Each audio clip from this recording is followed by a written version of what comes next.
ರಾಜೇಂದ್ರ ಸಿಂಗ್ ಬಾಬು ನಿರ್ದೇಶನದ ರಕ್ತ ಕಾಶ್ಮೀರ ಸಿನಿಮಾ ಬಿಡುಗಡೆಗೆ ಸಜ್ಜಾಗಿದೆ. ರಮ್ಯಾ, ಉಪೇಂದ್ರ, ದೊಡ್ಡಣ್ಣ, ಕುರಿ ಪ್ರತಾಪ್ ಮುಂತಾದ ಕಲಾವಿದರು ಈ ಸಿನಿಮಾದಲ್ಲಿ ನಟಿಸಿದ್ದಾರೆ. ದೇಶಭಕ್ತಿ ಕಥಾಹಂದರ ಹೊಂದಿರುವ ಈ ಸಿನಿಮಾ ಜನವರಿ 30ಕ್ಕೆ ರಾಜ್ಯಾದ್ಯಂತ ರಿಲೀಸ್ ಆಗಲಿದೆ. ಒಂದಷ್ಟು ವರ್ಷಗಳ ಹಿಂದೆಯೇ ರಕ್ತ ಕಾಶ್ಮೀರ ಸಿನಿಮಾದ ಶೂಟಿಂಗ್ ನಡೆದಿತ್ತು. ಉಪೇಂದ್ರ ಹಾಗೂ ರಮ್ಯಾ ಅವರು ಪ್ರಮುಖ ಪಾತ್ರಗಳಲ್ಲಿ ಅಭಿನಯಿಸಿದ್ದಾರೆ. ಆದರೆ ಕಾರಣಾಂತರಗಳಿಂದ ಚಿತ್ರದ ಕೆಲಸಗಳು ಪೂರ್ಣಗೊಳ್ಳುವುದು ತಡವಾಗಿದೆ. ಜನವರಿ 30ರಂದು ಈ ಸಿನಿಮಾ ಬಿಡುಗಡೆಯಾಗ್ತಿದೆ. ಹಿರಿಯ ನಿರ್ದೇಶಕ ಎಸ್.ವಿ. ರಾಜೇಂದ್ರ ಸಿಂಗ್ ಬಾಬು ಅವರು ಈ ಚಿತ್ರಕ್ಕೆ ಆಕ್ಷನ್ ಕಟ್ ಹೇಳಿದ್ದಾರೆ. MDM ಪ್ರೊಡಕ್ಷನ್ಸ್ ಮೂಲಕ ರಕ್ತ ಕಾಶ್ಮೀರ ಸಿನಿಮಾ ನಿರ್ಮಾಣ ಆಗಿದೆ.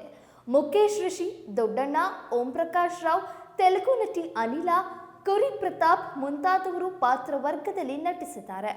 ಮಾರ್ಸ್ ಸುರೇಶ್ ಅವರು ರಕ್ತ ಕಾಶ್ಮೀರ ಸಿನಿಮಾವನ್ನ ರಾಜ್ಯಾದ್ಯಂತ ವಿತರಣೆ ಮಾಡ್ತಿದ್ದಾರೆ. ಈ ಸಿನಿಮಾದಲ್ಲಿ ದೇಶಭಕ್ತಿ ಕಥಾಹಂದರ ಇರುವಂಥದ್ದು ಪ್ರಮುಖ ವಿಶೇಷ.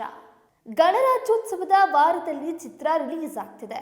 ಶೀರ್ಷಿಕೆಯೇ ತಿಳಿಸುವಂತೆ ಪಾಕ್ ಆಕ್ರಮಿತ ಕಾಶ್ಮೀರವನ್ನು ವಾಪಸ್ ಪಡೆಯುವ ಕಥಾಹಂದರವನ್ನ ಈ ಸಿನಿಮಾ ಹೊಂದಿದೆ.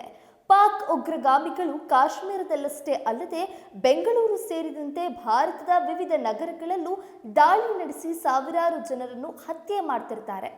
ಇದರಿಂದ ನೊಂದ ಚಿತ್ರದ ನಾಯಕ ಮತ್ತು ನಾಯಕಿ ಬೆಂಗಳೂರಿನಿಂದ ಪಾಕ್ ಆಕ್ರಮಿತ ಕಾಶ್ಮೀರಕ್ಕೆ ಹೋಗಿ ಅಲ್ಲಿರುವ ಉಗ್ರರನ್ನು ಮಟ್ಟ ಹಾಕುವ ಕಥೆಯನ್ನು ಈ ಸಿನಿಮಾದಲ್ಲಿ ತೋರಿಸಲಾಗ್ತಿದೆ.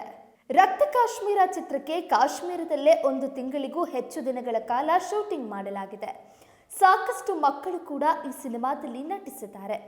ದೇಶಪ್ರೇಮ ಸಾರುವ ಈ ಚಿತ್ರವು ಕುಟುಂಬ ಸಮೇತ ನೋಡುವಂತಿದೆ ಎಂದು ಚಿತ್ರತಂಡ ಹೇಳಿದೆ. ಈ ಸಿನಿಮಾದ ಮತ್ತೊಂದು ವಿಶೇಷ ಏನೆಂದರೆ 18 ನಿಮಿಷಗಳ ಒಂದು ಹಾಡು ಇದರಲ್ಲಿದೆ.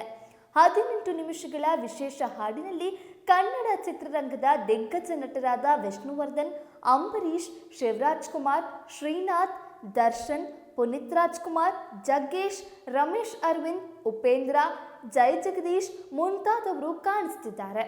ಇದು ಈವರೆಗೂ ಯಾರೂ ಮಾಡಿರದ ದಾಖಲೆ ಎಂದು ನಿರ್ದೇಶಕ ರಾಜೇಂದ್ರ ಸಿಂಗ್ ಬಾಬು ಹೇಳಿದ್ದಾರೆ. ಇನ್ನು ಸಂಗೀತದ ವಿಷಯಕ್ಕೆ ಬರೋದಾದ್ರೆ ಗುರುಕಿರಣ್ ಅವರ ನಿರ್ದೇಶನದ ಸಂಗೀತ ಈ ಚಿತ್ರದಲ್ಲಿ ನಾವು ನೋಡಬಹುದು.